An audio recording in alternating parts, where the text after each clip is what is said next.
Assalamualaikum warahmatullahi wabarakatuh. Waalaikumsalam warahmatullahi wabarakatuh. Alhamdulillah, syukur kepada Allah Subhanahu wa taala yang telah memberi kita banyak sekali nikmat. Lalu yang kedua, salat serta salam marilah kita curahkan kepada Nabiullah Muhammad Allahumma shalli sallallahu wa alaihi sallim wasallam. alaih. Alhamdulillah, penonton sekalian, insyaallah pada sore hari ini kita bertemu lagi di kajian parenting spesial tentunya di Ibnu Abbas TV dengan saya Fatih Mufaizidin selaku host acara pada sore hari ini dan insyaallah kita bersama dengan Ustadz Fauzil Ladim Ustadz. Insyaallah beliau sudah tidak perlu digerakkan lagi Ustadz karena sudah malang melintang baik di media sosial atau mungkin juga di tulisan-tulisan beliau sering terlihat gitu.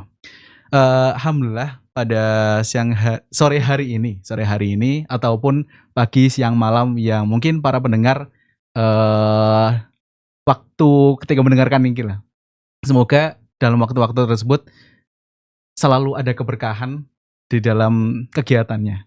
Alhamdulillah Ustaz, untuk sore hari ini kita bisa berkumpul kembali Ustaz. Alhamdulillah. Terakhir alhamdulillah. berarti saya sama jenengan itu saat Agustus kemarin. Agustusnya Masya Agustus Allah. berkaitan dengan kemerdekaan.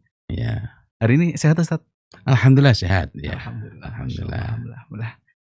Langsung Mawan, untuk sore hari ini kita akan sedikit membahas mengenai istilah-istilah yang sering kita dengar di media sosial Ustaz. Nah, ya. Yaitu mengenai perbedaan atau mungkin stigma masyarakat mengenai pengelompokan manusia berdasarkan jenjang umur tahun lahirnya. Ya, Seperti atau kalau disebut misalnya generasi gitu ya. generasi. Kalau misalnya kita sering melihat kalau menurut pengelompokan niku saya termasuk generasi Z Ustaz. Jadi Seluruh anak saya kalau baik kategori seandainya Oke. kita mengimani gitu ya, seandainya mengimani. Karena nanti kita menjumpai bahwa ternyata tidak ada alasan untuk mempercayai itu. Anak-anak saya kalau baik kategori seperti anggapan umum itu adalah generasi Z juga. Oh. Dari anak pertama sampai anak yang sekarang di kelas 9 Ibnu Abbas nih. Oh, Itu semua anak generasi Z ya. Iya. berarti lahir 97 sampai 2010 nggak Ustaz? Antara tahun tersebut. 98 sampai tahun terakhir tahun 2010 ya. 2010. Oke, Masya Allah. Ya. Dan saya merasakan betul nih Ustaz, kalau generasi Z itu dipandang oleh masyarakat, terutama saya niku kan alumni manajemen FEB. Jadi di kalangan industri itu terkenal generasi Z itu generasi yang gampang loyo. Nah, pertanyaannya generasi itu apa sih? Oh iya, saya juga masih belum Kalau paham. kita menggunakan disiplin dari para ulama, maka harus dijawab dulu generasi itu apa. Dan sejauh ini saya tidak menemukan definisi yang betul-betul memuaskan, yang betul-betul distinct sehingga dapat disebut sebagai definisi itu kan karena it can definitely ya, sehingga kita dapat merumuskan, membatasi dengan sangat jelas. Maka kalau dalam istilah Arab disebut sebagai takrif, karena dengan takrif itulah akan sangat jelas mana yang ma'ruf, mana yang majhul. Nah, di dalam bahasa Indonesia akhirnya disebut batasan, yakni mana yang masuk dalam batas, mana yang keluar dari batas. Nah, sementara ini tidak jelas apa itu generasi. Padahal jelas dan akuratnya definisi itu atau takrif itu atau batasan itu sangat menentukan kualitas pembicaraan kita agar kita bisa define the topics definitely. Kita bisa menetapkan, memastikan topik pembicaraan kita itu secara jelas gitu. Oh, nggih, siap. Ya. Mengenai generasi nih Ustaz, ini sebenarnya latar belakangnya seperti apa sih Ustaz? Nah, kalau kita tengok, sebelum kita lanjutkan, nanti kita juga melihat bahwa ada hal-hal yang istilah aslinya bukan generasi, tapi di Indonesia kok tiba-tiba jadi generasi. Contohnya Chaumeru itu kalau diterjemahkan menjadi suku atau kelompok stroberi. Dan ini merupakan istilah sangat lama, bukan istilah baru di Taiwan untuk menyebut kelompok-kelompok baik itu orang yang tua maupun yang muda, yang malas-malesan, ada benturan sedikit dia sudah menyerah, itu lembek. Nah, kelompok ini disebut sebagai kelompok stroberi, Chaumeru. Jadi Chaumeru itu merujuk pada kelompok ya. bukan generasi. Tetapi begitu sampai Indonesia, entah gimana ceritanya, kan kita jumpai ada kecenderungan belakangan ini orang-orang kita ini ke Inggris. Ke Inggris ini berarti dikit-dikit bahasa Inggris. Kalau pakai bahasa Inggris seolah-olah sudah langsung ilmiah itu ya. Disebut sebagai strawberry generation. Nah, inilah aslalahu tidak jelas asal usulnya. Nah, istilah aslinya justru bukan merujuk pada generasi. Nanti sama juga dengan krisis-krisis itu. Krisis-krisis juga demikian. Ada yang krisis usia seperempat baya gitu ya Pak. Dan lain-lain ya, quarter life crisis.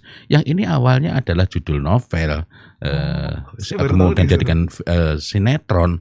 Lah kok bisa sesuatu yang sifatnya ini fiksi tiba-tiba seolah-olah dianggap sebagai teori ilmiah. Cilakanya nanti ketika orang-orang yang dianggap sebagai akademisi juga mengikuti. Nah, generasi juga demikian. Saya jadi teringat dengan Bobby Dufy. Bobby Dufy ini adalah seorang profesor peneliti yang menjadi penasihat di kantor Perdana Menteri Inggris. Nah, jadi siapapun Perdana Menterinya dia tetap menjadi penasihat di sana karena dia bukan bawaan dari Perdana Menterinya melainkan memang bekerja di kantor Perdana Menteri. Ada apa dengan Bobby Dufy? Bobby Dufy itu nulis satu buku yang judulnya sangat menarik. Judulnya Generation Myth, mitos generasi. Mitos generasi. Dan disitulah dia menunjukkan pentingnya kita untuk berlepas diri dari mitos-mitos itu. Tapi sebelum ke sana, mari kita tengok kembali. Kenapa sih kok istilah-istilah itu kemudian populer? Ya ketika diulang-ulang dan tanpa dikritisi, terlebih di masyarakat kita sering tidak bertanya rujukannya yang kuat mana. Jangankan seperti itu. Hari ini kita menjumpai ada orang-orang yang dikit-dikit kita keluar rumah yelling. Nah, ini dari mana istilah-istilah itu? Ketika istilah-istilah yang sangat gak jelas itu diikuti, maka akhirnya orang merasa harus demikian. Nah, pengelompokan generasi sendiri kalau kita telusuri juga nggak konsisten. Nanti generasi X itu yang mana? Misalnya kalau kita merujuk pada Tapscott, ini dia nulis buku di tahun 1998, maka Tapscott ini mengatakan bahwa generasi X itu lahir tahun 65 sampai Januari 65 sampai Desember tahun 76.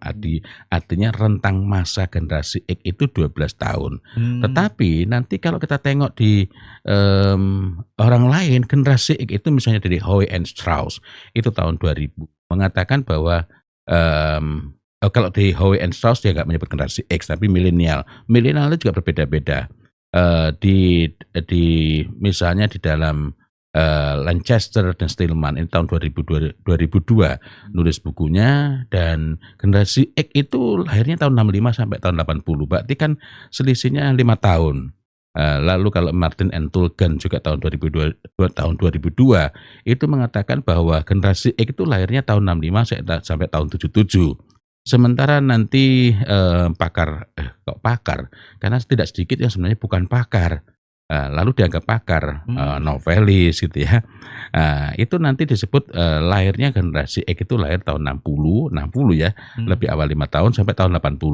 Begitu pula nanti soal generasi milenial itu ada yang mengatakan, artinya semuanya buku-buku yang dianggap ilmiah. Artinya ini kan nggak konsisten pembagian tahunnya. Itu ada yang menyebut dalam satu literatur tahun 82 sampai tahun 2000, nanti di literatur yang lain itu tahun 78 sampai tahun 2000, dan lain-lainnya. Jadi tidak konsisten. Yang kemudian cenderung, kalau dikatakan cenderung ya, orang ini McCrindle, saya mengikuti minisnya, saya berlangganan publikasinya gitu ya. Bukan karena saya percaya, justru karena saya ingin mendapatkan dari sumber pertama. Ini adalah pelabelan generasi alfa, beta, gamma, delta. Jadi pelabelan generasi alfa, beta, gamma, delta itu sudah disusun jauh sebelum generasi sendiri lahir.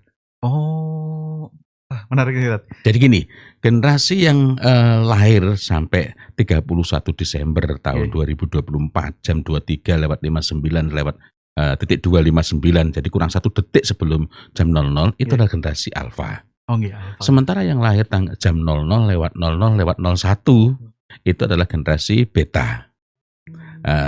Ini sampai nanti yang lahir tahun 2040, 31 Desember. Oh, berarti niki sebenarnya penamaan itu bukan berdasarkan perilakunya, Ustaz? Oh, bukan Nah, perilaku. pertanyaannya adalah bagaimana dia langsung menetapkan perilaku begini, sifatnya begini, sifatnya begini. Oh, Ini bukanlah fenomena sosiologis, melainkan ini adalah konstruksi rekayasa sosial. Nah, rekayasa mari kita sosial. teruskan lagi tadi ya. Nanti berikutnya adalah generasi gamma. Hmm. Ya, generasi gamma itu lahirnya tahun berapa? Dari tanggal 1 Januari 2041 itu ya, jam 00.00/01 itu sampai dengan tanggal 31 Desember tahun 2055. Itu masih lama sih, 30 tahun lagi. Nah, pertanyaannya dari mana itu gitu. Iya. Nah, nanti yang lahir tanggal 1 Januari jam 00.00/01 tahun 2056 sampai dengan yang lahir tanggal 31 Desember tahun 2070, jenengan masih hidup nggak kira-kira? Nggak tahu. Itu berarti kalau saya umurnya 70 tahun. Nah, 70 tahun. Berarti tahun 70 loh itu. Sekarang Saya oh iya ya. kelahiran 2000 Oh kan? iya, Masya Allah, tahun 2000. Nah, itu generasi Delta. Pertanyaannya adalah bagaimana dia dapat bagaimana dia memastikan? Karena ini bukan soal dapat. Sama seperti halnya ketika orang mengatakan perempuan itu suka berbicara, jauh lebih banyak berbicara. Female brain katanya begitu. Saya kejar bukunya, saya baca literaturnya, ringkasnya ternyata seluruh yang ditulis itu tidak ada dasar literaturnya sama sekali. Walaupun bertumpuk itu tapi hanya atribusi. Tapi marilah kita kembali kepada peristilahan-peristilahan. Nama-nama yang cukup berpengaruh itu kan antara lain generasi X. Tapi nama generasi X itu munculnya kapan? Justru bukan tahun tadi. Kan tadi generasi X lahir tahun berapa? Ada yang mengatakan tahun 65 sampai tahun sampai tahun 75, ada yang mengatakan dari tahun 60 sampai tahun 80, ada yang mengatakan tahun 65 sampai tahun 77, ada yang mengatakan tahun 65 sampai tahun 80 dan lain-lain. Nah, menariknya istilah generasi X itu munculnya tahun 91.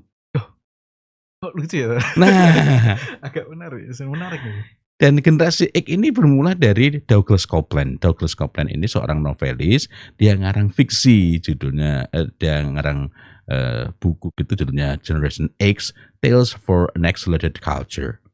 Nah, walaupun sebagian mengatakan dia mencetus istilah, tapi sebagian mengatakan bahwa orang ini yakni Douglas Coupland itu sebenarnya hanyalah mempopulerkan istilah dari Robert Capa. Robert Capa itu seorang fotografer yang ketika dia pameran foto, ada satu fotonya itu yang ditulis sebagai Generation X, bukan X Generation. Jadi kalau orang mengatakan X Generation itu nggak sesuai dengan istilah aslinya. Memang istilahnya Generation X bukan X Generation ya, walaupun bahasa Inggris. Nah, karena ini semua tidak berdasarkan fenomena sosiologis, tidak berdasarkan fakta yang nyata, maka inilah yang disebut oleh Noam Chomsky sebagai play acting at science. Itu semacam teoritisasi. Namanya teoritisasi bukan teori sebenarnya, tapi dikesan-kesankan sebagai teori seolah-olah ilmiah. Ya itu tadi sama persis seperti quarter life crisis yang berawal dari fiksi dan sinetron, jadi bukan riset akademik yang ilmiah. Tetapi ketika diulang-ulang di mana-mana Generation X, Generation Z, Generation Alpha, nah dan lain-lain akhirnya orang oh iya ya. Cuma kok bisa? Itu kan sering muncul. Loh kalau nggak bener kenapa kok banyak benernya? Nah itu nanti akan kita bahas. Tapi saya ingin melanjutkan sedikit bahwa nanti istilah-istilah itu mendapatkan pembenaran gara-gara buku-buku yang menggambarkan sifat-sifat itu. Orang manggut. Di antara yang paling banyak menjadi sumber rujukan sebelum McCrindle adalah Don Tapscott. Don Tapscott itu nulis buku judulnya Grown Up Digital, How the Next Generation is Changing Your World, itu tahun 2009, sehingga menjadi rujukan tentang generasi. Nah, John Tapscott ini latar belakangnya justru lebih banyak dalam dunia pemasaran.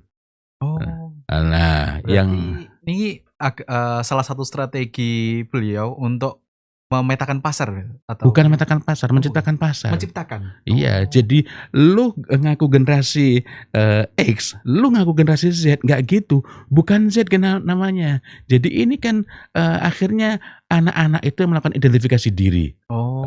Gua generasi Z, gua harus gini. Nah, artinya itu namanya identifikasi diri. Jadi Oh, iya.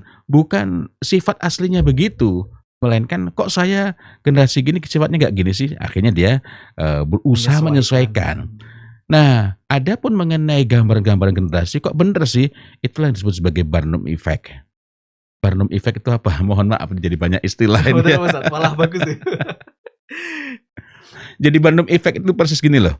Kalau saya bukan suka ya, tapi saya dulu tergelitik itu ramalan bintang. Oh, zodiak. Ya zodiak, Capricornus, nggak tahu kalau sekarang ini apa ya. Iya. Tapi cirinya begini, kalau misalnya pas bintangnya Capricornus misalnya, pas bintangnya ramalannya biasanya baik-baik. Baik-baik dalam arti bukan berarti mesti benar gitu. Misalnya begini, tampaknya keberuntungan sudah dekat dengan Anda. Jika Anda bersungguh-sungguh, persisten, disiplin, maka bukan tidak mungkin Anda menjadi orang yang paling sukses. Anda akan meraih keberuntungan yang sangat besar dibanding bulan-bulan sebelumnya, tahun-tahun sebelumnya. Ramalan-ramalan ya, Ustaz? Nah, ya iyalah. Kalau kita nggak disiplin itu kan Jelas. kalimat-kalimat itu orang, oh iya ya. Ketika dia bersungguh-sungguh, wah bener juga ini peramalnya. Sementara yang jauh dari bintangnya, misalnya apa ya? Saya nggak hafal ya. Yang jauh dari bulan Desember, Januari itu apa misalnya? Aries atau Libra atau ya. Itu nanti makin jauh ramalannya makin nggak enak gitu ya. Kalau yang baru saja ditinggalkan itu misalnya November tuh nggak tahu apa itu ya. Nah, bukan nggak enak sebenarnya. Hati-hati jika Anda lalai, jika Anda ceroboh, bukan tidak mungkin proyek yang sudah di depan mata lepas dari tangan Anda. Nah, padahal itu adalah sebuah keniscayaan. Lah iya. Tapi begitu ada satu poin, ada satu hal yang kayaknya nyocoki, orang manggut-manggut. Bener ini, bener. Nah, itu yang disebut sebagai Barnum Effect. Nah, apa masalahnya dengan Barnum Effect? Satu benar, satu ini kan sifatnya Barnum Effect itu adalah kaidah umum yang dimasukkan ke dalam kaidah khusus. Kaidah umum yang seolah-olah hanya berlaku untuk yang khusus itu. Ya tadi contohnya bintang Capricornus, Anda akan beruntung jika Anda sungguh-sungguh gitu ya. Sementara yang tadi Anda akan cilaka kalau Anda ceroboh, lalai gitu. Nah, ini sebenarnya ini kan klausul umum untuk siapa saja berlaku. Mau yang Capricornus mau yang tidak, kalau dia ceroboh ya. Kalau dia bersungguh-sungguh ya dia berhasil. Yang begitu juga tadi yang Libra dan Taurus tadi itu. Nah, itu Barnum Effect. Tetapi akibatnya adalah yang lain-lain yang ini sebenarnya sama sekali nggak teruji. Coba bagaimana kita membuktikan apa metodenya? Bagaimana dapat dibenarkan bahwa generasi Delta yang lahir tahun 2066 itu nanti sampai dengan yang lahir tahun 31 Desember tahun 2070 sifatnya begini. Dari mana itu? Kalau bukan ramalan bintang, apa namanya itu creating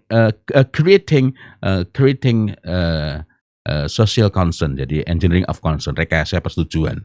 Yang rekayasa persetujuan itu engineering of concern itu biasanya dikenal dalam pembahasan mengenai rekayasa sosial ya, social engineering. Nah, jadi semua itu merupakan pensifatan generasi. Itu sama halnya dengan tes bakat abal-abal itu biasanya juga demikian. INFP terus dan macam-macam dia. Karena banyak sekali. Banyak sekali. Nah, lalu karena ini orang menyebarkannya secara masif sampai akhirnya dipercaya. Kenapa kok percaya?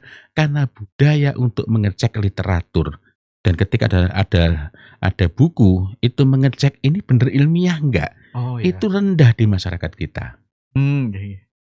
Nah, bacanya masih rendah sekali. Rendah dan sangat sering orang itu membantah tanpa membaca buku aslinya. Tempo hari misalnya ketika saya membahas tentang bahwa hoax, bahwa bohong besar mengatakan otak perempuan itu berbicara lebih banyak, 70% lebih banyak dibanding laki-laki. Laki-laki. Sehingga akhirnya laki-laki yang banyak bicara merasa saya ini aneh, saya ini nggak normal. Nah, itu langsung manggut-manggut. Hanya gara-gara mengatakan, menurut penelitiannya bagaimana? Tidak disebutkan sumbernya itu. Iya, jangankan penelitiannya nggak jelas, penelitiannya jelas saja kita masih perlu bertanya.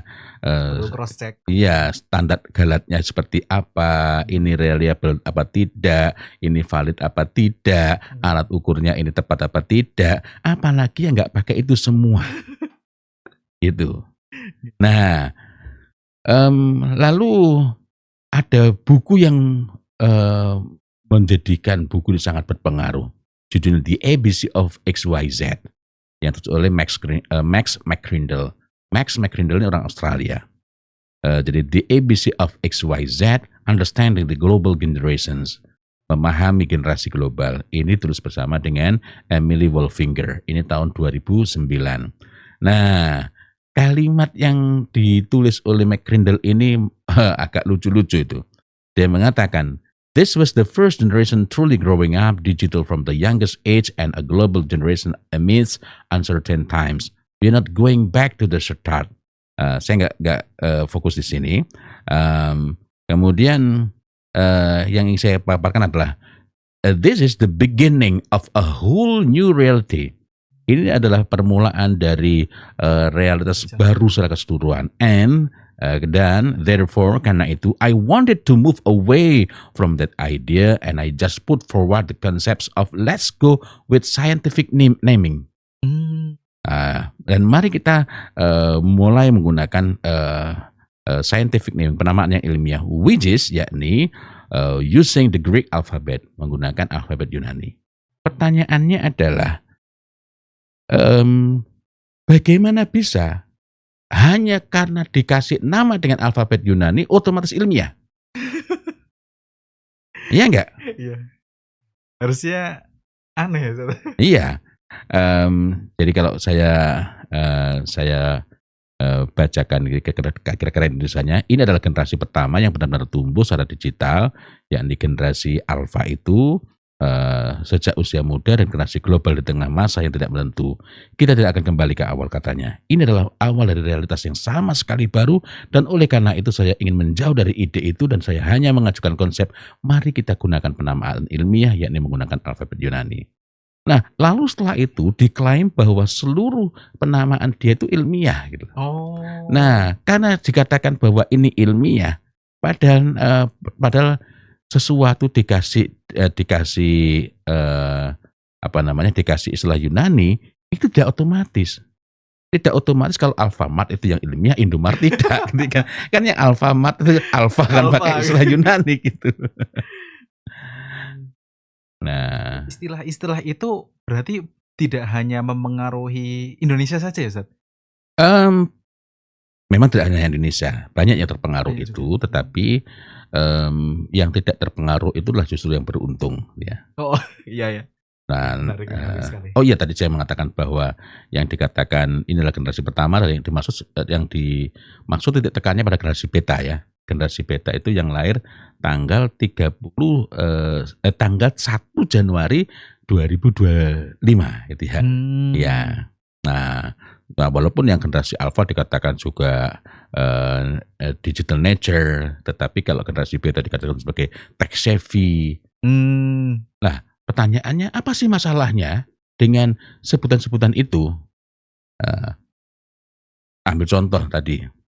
Ketika dikatakan bahwa kalau generasi ini nanti generasi yang memang tidak bisa dilepas dari teknologi digital, dari AI, dari gadget, maka akhirnya lalu nanti ada lagi mengatakan ini kreatif, itu sama persis dengan sebutan-sebutan untuk generasi alpha, generasi Z yang dikatakan kreatif dibanding yang lainnya. Nah, dan lain-lainnya gitu ya. Nah, pertanyaannya ada masalah apa? Contohnya ketika dikatakan sebagai tech savvy. ketika orang tua maupun pengajar di sekolah itu mengimani ungkapan ini, kan tidak otomatis kalau sekitarnya itu sudah dipenuhi dengan gadget, lalu anak itu akan otomatis akan expert dalam gadget itu. Iya. Kan tech savvy itu berarti dia memang sudah ahli betul, sudah nggak bisa lepas dari gadget. Akhirnya menganggap itu normal. Nah, ketika menganggap normal, nggak mungkin dilepaskan. Iya, iya. Nah, ketika nggak mungkin dilepaskan, akhirnya justru pembatasan-pembatasan, pengaturan-pengaturan itu tidak dilakukan. Nah, itulah yang dibantah oleh Bobby Duvie. Nanti kita akan kupas sedikit ya. Oke. Menarik, Ustaz. Tadi sudah mengenai latar belakang generasi itu sendiri. Mungkin Iya. tadi sudah dijelaskan mengenai latar belakangnya seperti apa. Iya. Sebenarnya tujuan dari rekayasa sosial ini apa, Ustaz, kira-kira? Kalau saya mengikuti misalnya milisnya dari McCrindle, saya tidak dapat memastikan ya, sebagaimana juga nanti yang lain-lain, tetapi tidak jauh-jauh. Jadi contohnya tadi Don Tapscott ya. Oke. Don Tapscott itu bergeraknya di mana? Lebih banyak di pemasaran. Nah, dan kemudian dari sana satu sisi dia memberikan rekomendasi kepada perusahaan gimana cara menghadapi, satu sisi dia memberikan rekomendasi kepada pendidik. McCrindle juga demikian. McCrindle lebih detail lagi. Maka kalau kita mau gabung itu kita akan diklasifikasikan. Kita masuknya mana?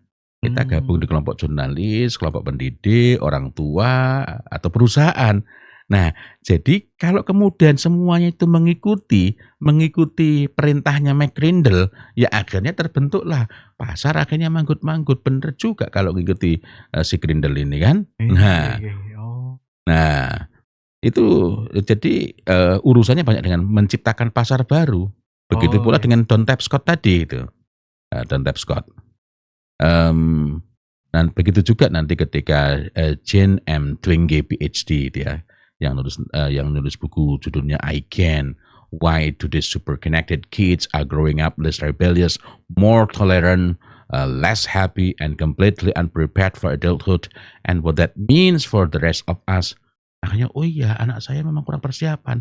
Akhirnya kan menjadi manggut-manggut dengan apa saja yang dikatakannya gitu. Nah, jadi itu efek-efeknya.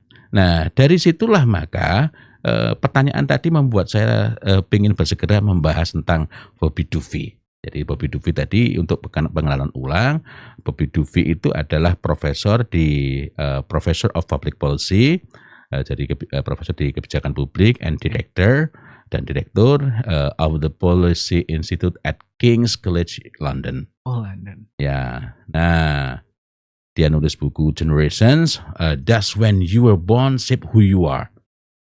Benarkah kapan kamu lahir itu akan menentukan siapa kamu? Itu yang satu bukunya ya. Diterbitkan dalam 2 edisi ya. Sementara dalam edisi Amerika judulnya The Generation Myth. Why When You Were Born Matters Less Than You Think. Kenapa kapan kamu lahir itu tidak sepenting yang kamu pikirkan. Jadi generasi apa itu nggak usah dipikirin itu. Nggak usah dipikirin. Nah, King's College London sendiri adalah sebuah universitas yang berbasis penelitian yang terletak di London, Inggris. Kalau kita kenal misalnya Edward Byrne, AC adalah presiden dan profesor utama di King's College London. Nah, King's College sendiri adalah satu dari 10 universitas terbaik Inggris versi peringkat universitas dunia Quacquarelli Symonds ya, QS. Nah, tapi apa yang menarik dari Bobby Duvie, dia mengatakan bahwa generational thinking is horribly corrupted. Jadi berpikir generasional itu betul-betul sangat mengerikan akibatnya. Itu horribly corrupted, itu berdampaknya sangat buruk. Dia mengatakan bahwa pengelompokan berdasarkan generasi ini adalah tidak memiliki basis ilmiah. Satu-satunya yang memiliki basis demografis yang nyata, bukan hanya atas budaya, adalah generasi baby boomer. Faktanya memang begitu. Diberi nama kan setelah generasinya berlalu. Tapi yang lain-lain itu tidak. Yang lain-lain tidak. Nah, dari sana akhirnya Bobby Duvie itu memberikan berbagai rekomendasi kebijakan. Nah, kita tidak membahas detailnya gitu ya. Karena memang tidak semua diekspos, tetapi Oh ya. secara umum ini menarik sekali, semuanya diuraikan dalam buku dia yang judulnya Generations. Nah, ini saya sedang pingin pesen lagi nih, karena kalau ada buku-buku begini saya biasanya kontak teman-teman di Inggris gitu ya. Oh, Dan kemarin ada yang tertarik sehingga saya rencananya mau pesen buku-buku ini gitu ya. Masya Allah. Jadi ini sendiri saya memang senang membaca bukunya langsung, dan ketika ada kesempatan begini saya gali lagi. Nah, yang dari rekomendasi itu, rekomendasi itu, perlakuan-perlakuan apa yang seharusnya diberikan, ringkasnya kalau secara sederhana, ya back to basic. Pasti seperti yang sekarang, walaupun nggak sama persis, tapi secara pokok itu ada kesamaannya, artinya nggak sebenarnya sama ya. Tetapi melepaskan dari stigma-stigma bahwa generasi Z atau nanti generasi Alpha, anak-anak yang baru masuk ke sekarang SMP kelas 1 ini kan sudah bukan generasi Z lagi, generasi Iya, Alpha generasi itu ya. Ini lepas jauh-jauh stigma-stigma itu. Perlakukan bagaimana seharusnya dia perlakukan. Didiklah dia ke arah yang memang Anda ingin siapkan anak itu nantinya. Nah, dari sana tahun 2023 sampai dengan kemudian tahun 2024, sepanjang 2 tahun itu ada lonjakan besar pembelian, penjualan dan artinya pembelian pada sisi konsumennya, buku-buku cetak. Melonjak hingga saya lupa detail informasinya, tapi di tahun 2023 itu ratusan persen. Melonjak sangat drastis. Itu berarti dampak dari stigma nih ya, Zat? Dari membuang jauh-jauh stigma. Oh, dari membuang jauh-jauh stigma. Iya, mendidik generasi ini nggak bisa lagi kita mengajar dengan cara yang lama, nggak bisa lagi kita memberikan perintah kepada anak, buang jauh-jauh. Bertindaklah, berlakulah, bersikaplah sebagaimana seharusnya anak-anak itu disikapi. Kalau di Swedia kan dari tahun 2024 kira-kira, yang jelas belum lama ini, Swedia ini kan pelopor negara yang melakukan digital learning, pembelajaran digital di seluruh jenjang pendidikan. Tetapi Swedia pula yang sekarang ini memulai untuk mengganti komputer-komputer, laptop-laptop mereka dengan buku-buku cetak. Nah, ini bertentangan dengan stigma mengenai generasi alfa atau generasi nanti yang beta ini. Tetapi ternyata ketika ini dilakukan, Masya Allah, dampaknya luar biasa. Ini memang masih perlu menunggu waktu, tetapi yang ingin dikatakan adalah perubahan keputusan untuk mengganti digital learning kepada pembelajaran tradisional, karena ternyata digital learning itu membawa madarat yang sangat banyak. Madaratnya dari berbagai aspek, dari sisi membaca terjadi penurunan minat baca, kemudian terjadi penurunan daya baca, terjadi penurunan kemampuan membaca gitu. Kemudian dari sisi kemampuan untuk mencatat gitu ya. Ketika anak itu pembelajarannya digital, cenderung aktivitas mencatat itu nggak ada, hanya copy paste. Padahal ketika mencatat dengan pena, bukan copy paste, mencatat dengan pena, anak bahkan nggak belajar lagi pun dia sudah belajar, karena ketika dia memindahkan teks itu. Karena itulah saya dulu sempat komplain ke sebuah sekolah SD ya. Kenapa kok ini anak-anak ngerjakan soal itu langsung di buku paket? Nah, bukan kita nggak kuat memberikan buku, tapi karena ini nggak mencerdaskan gitu. Sangat berpengaruh ya ternyata. Sangat berpengaruh. Lain waktu kita bisa berbincang secara khusus apa sih faedahnya membaca buku fisik yang disebut sebagai printed books ya, dengan e-book gitu. Dan apa sih kelebihannya mencatat maupun menulis? Dan apa kelebihannya kalau itu digabungkan? Ya membaca, ya menulis menulis ringkasannya, ya nulis komentarnya, bikin hasiah kalau dalam bahasa para ulama terdahulu. Itu. Menarik, Ustaz. Iya. Tadi berkaitan dengan dampak ya, Ustaz. Itu Iya, berarti kan, bukan hanya mempengaruhi pola pikir orang tua saja. Jadi, iya, iya, dari segi para siswanya itu juga akan sangat berpengaruh stigma tersebut? ya anak itu kan didikan orang tua. Oh iya. Makanya kalau orang tuanya itu termakan oleh stigma-stigma itu, pendidiknya juga demikian, ya anaknya jadinya sekarang ini kita menyaksikan generasi yang lemah. Karena nggak berani mengkritik, orang tua tidak lagi berani mengatakan jangan dan lain-lain, maka anak-anak itu justru nggak tangguh. Nah, selain berbagai bahaya lainnya, misalnya, tadi mitos pertama bahwa generasi ini automatically tech savvy. Ya. Mitos lainnya misalnya, tadi kan bahwa generasi ini lebih more toleran gitu ya, lebih toleran dan lain-lain. Mmm, Sementara penggambarannya adalah bahwa, eee, generasi Z itu misalnya lebih menghargai keragaman. Termasuk LGBTQ gitu ya, sehingga akhirnya generasi sendiri, aku kan generasi Z, berarti kalau aku tuh mempersoalkan, homo, lesbi, dan lain-lain, nggak generasi Z dong. Oh, iya. Nah, i Mengerikan ya pembentukan iya, pola pikirnya. itu dari segi anaknya, dari segi Mmm. orang tua dan yang lainnya juga begitu, ya namanya juga generasi Z, maka perusahaan pun kan memberikan treatment yang berbeda. Oh, iya iya iya. Akibatnya apa kemudian? Nah, kalau dari fakultas ekonomi di manajemen mungkin pernah mempelajari tentang learning agility, agilitas belajar. Iya. Akibatnya adalah, eee, orang-orang yang diberi treatment, "Oh ini generasi alfa, generasi Z nggak bisa begitu." Akhirnya mereka kehilangan learning agility, kehilangan agilitas belajar. Padahal agilitas belajar itu kan sangat diperlukan untuk kemajuan dirinya maupun perusahaan.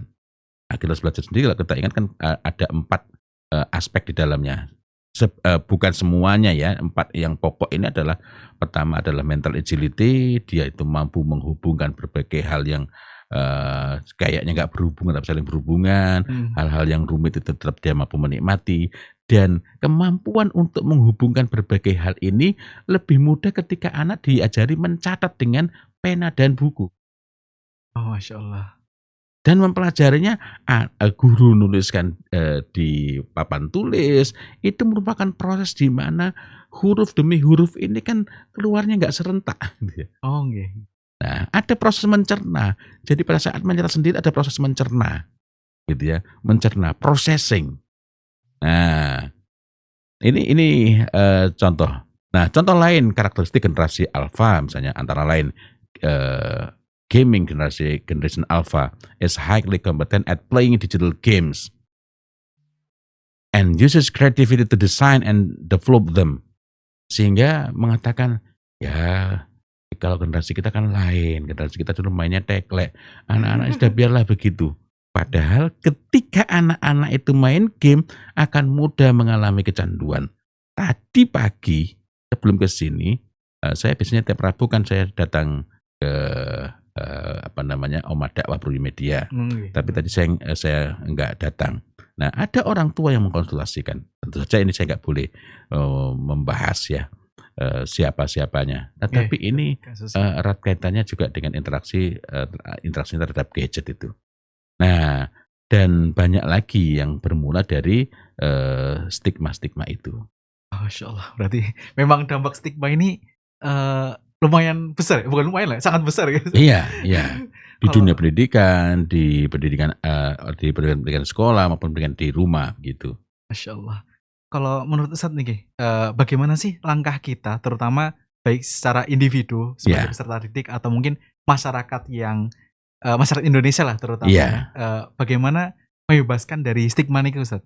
membebaskan dari stigma. Iya. Pertama-tama mari kita ingat, ada nggak sih, perbedaan yang, betul-betul, apa namanya, perbedaan yang betul-betul, menyeluruh dan mendasar di tiap-tiap zaman, ada nggak sih? Mungkin kemajuan teknologi Ustadz?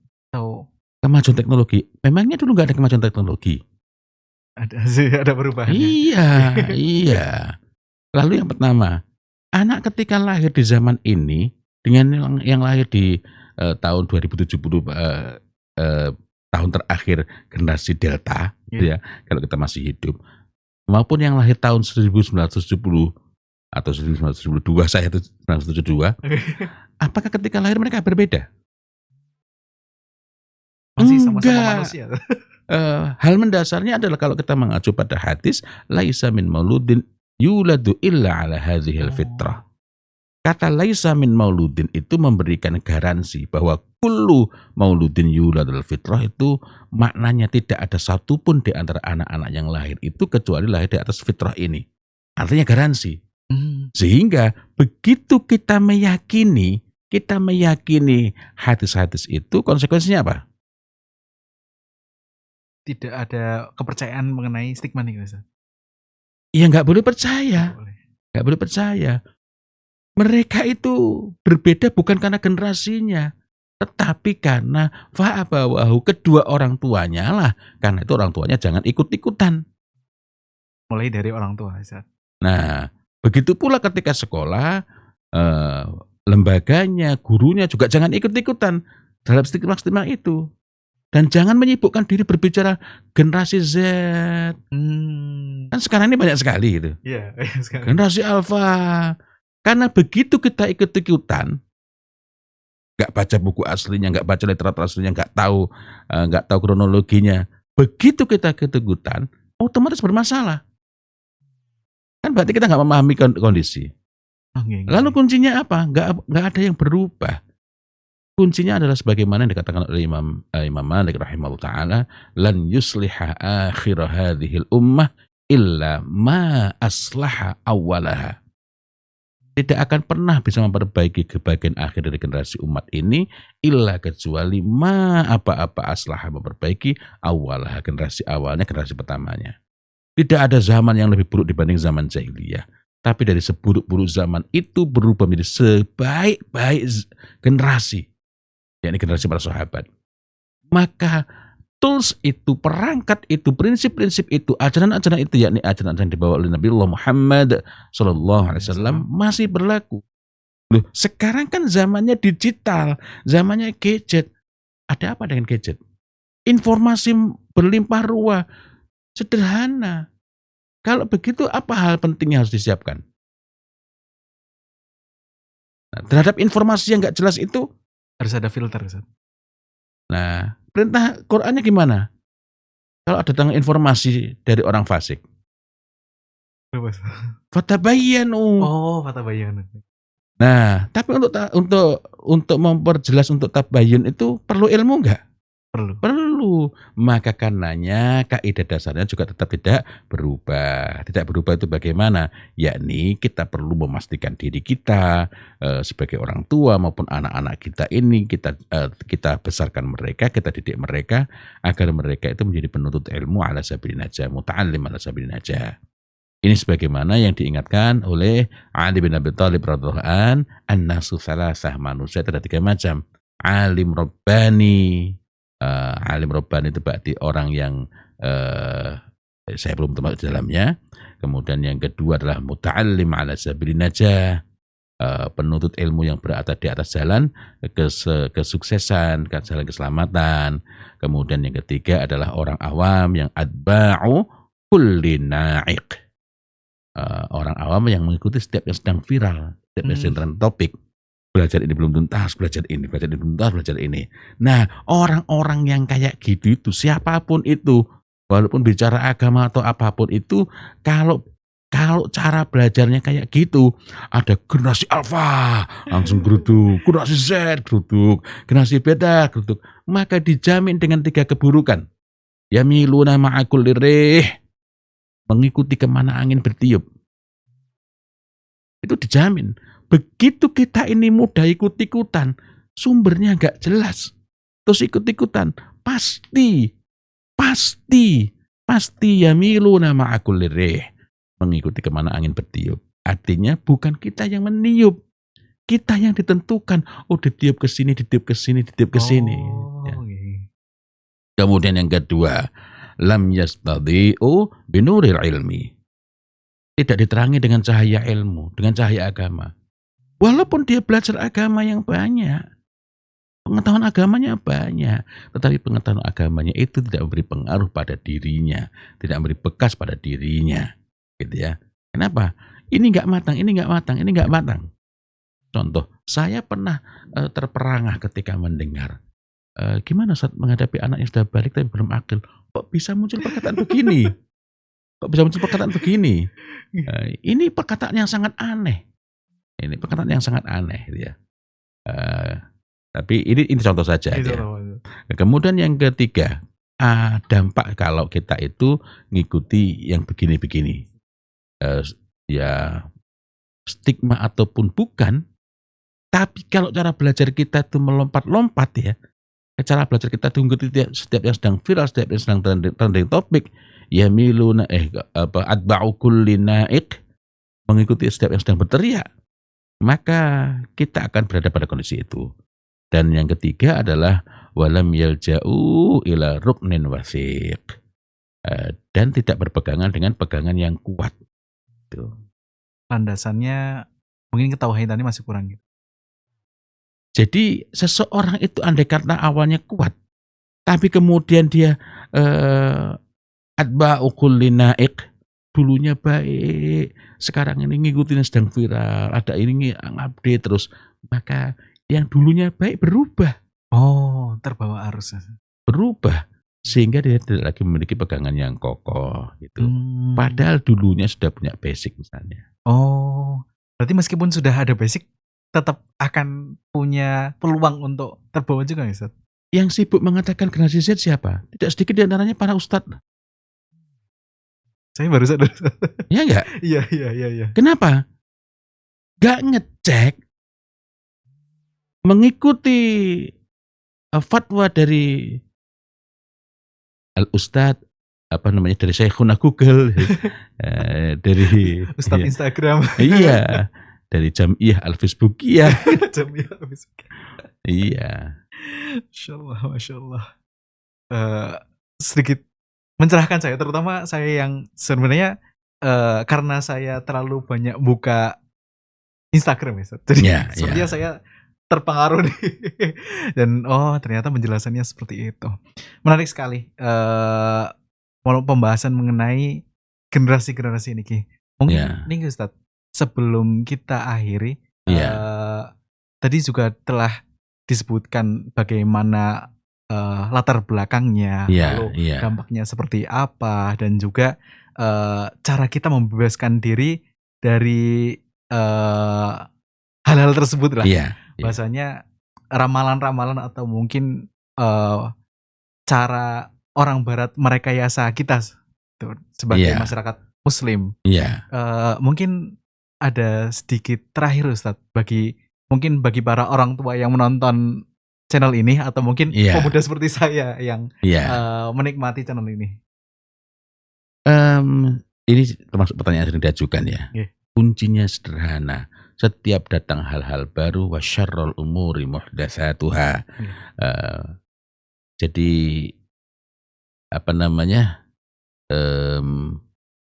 perkara yang buruk itu ada itu pada hal-hal yang baru. Sehingga setiap datang hal-hal baru, dan seburuk-buruk perkara adalah perkara yang baru kan. Nah, maka setiap ada hal-hal baru, bukan katanya dengan teknologi pun kita perlu berhati-hati.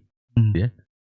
Kok ini hal baru hubungannya dengan caranya didik anak misalnya, hal baru itu kok hubungannya dengan pemikiran misalnya, maka kita harus hati-hati. Ini bisa dirujukkan enggak? Bisa dikembalikan enggak kepada Al-Quranul Karim dan As-Sunnah As-Sahihah? Jadi begitu kita memasang sikap, begitu kita memancangkan sikap, ini ada hal baru, maka saya harus ekstra hati-hati. Ini ada alamatnya enggak? Jadi jangan sebaliknya. Ketika orang lagi berbicara mengenai sesuatu, langsung kita cari misalnya kecerdasan emosi ala Nabi. Sebentar dulu, ini diterima enggak dalam agama ini? Jangan buru-buru mengatakan, wah ini dalam Islam juga ada. Ini kan sama fatalnya. ininya belum diperiksa, di Islam juga belum diperiksa, lalu tiba-tiba menghubung-hubungkan. Menghubung-hubungkan kan berarti nggak ada hubungannya dikesankan berhubung, Iya, ada dipaksakan hubungannya ya. gitu ya. Jadi kaidah dasarnya begitu. Kemudian tadi sebagaimana dikatakan oleh Ali bin Abi Thalib radhiyallahu an, ya hendaklah kita ini membiasakan diri, mengarahkan diri kita, mendorong diri kita sendiri untuk belajar itu dengan tertib. Mmm. Insya Allah jika ada dua hal itu akan lebih mudah dan untuk menguatkan dua hal itu maka hendaklah kita itu menjauhi rotanah.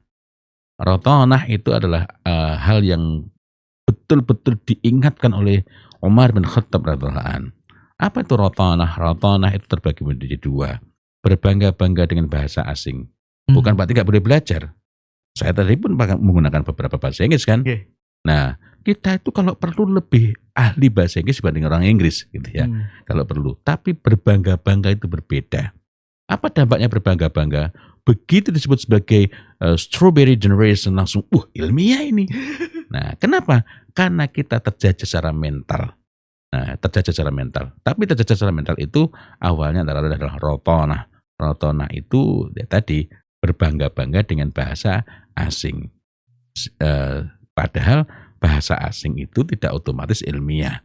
Rotonah itu juga penggunaan bahasa-bahasa yang enggak tertib, bahasa-bahasa slang, bahasa-bahasa amiyah yang itu menjadi semacam kaidah. Nah, dan itu merusak. Contohnya, akal itu dalam Al-Qur'anul Karim tidak pernah disebut kecuali dengan dengan sebutan yang baik. Mmm. Yang tercela adalah orang yang tidak menggunakan akalnya. Dan Allah Mmm. bertanya berkali-kali, "Afala ta'qilun?"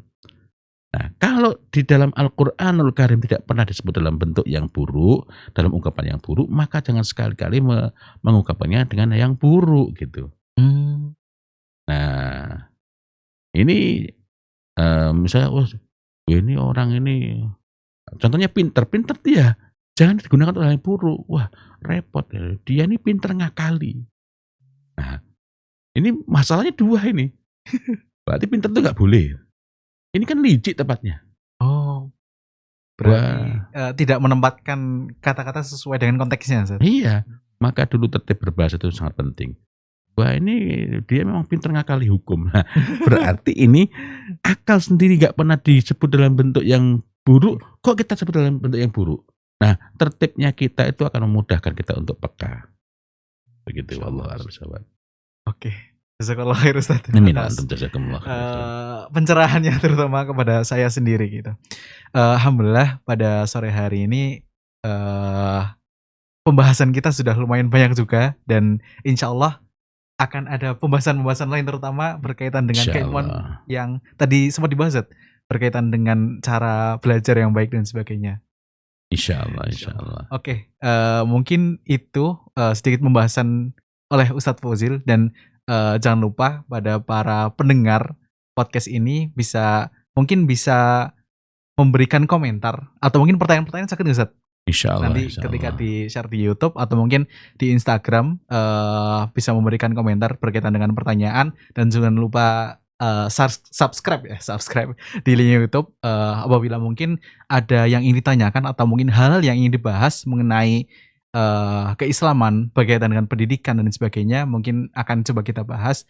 Terima kasih, kepada Ustadz Fauzil Alim, jazakallahu khair, Amin wa antum jazakumullah khairan. sudah memberikan kita pencerahan berkaitan dengan stigma masyarakat mengenai generasi niki, dan kepada penonton jazakumullah khairan telah mendengarkan channel Ibnu Abbas TV.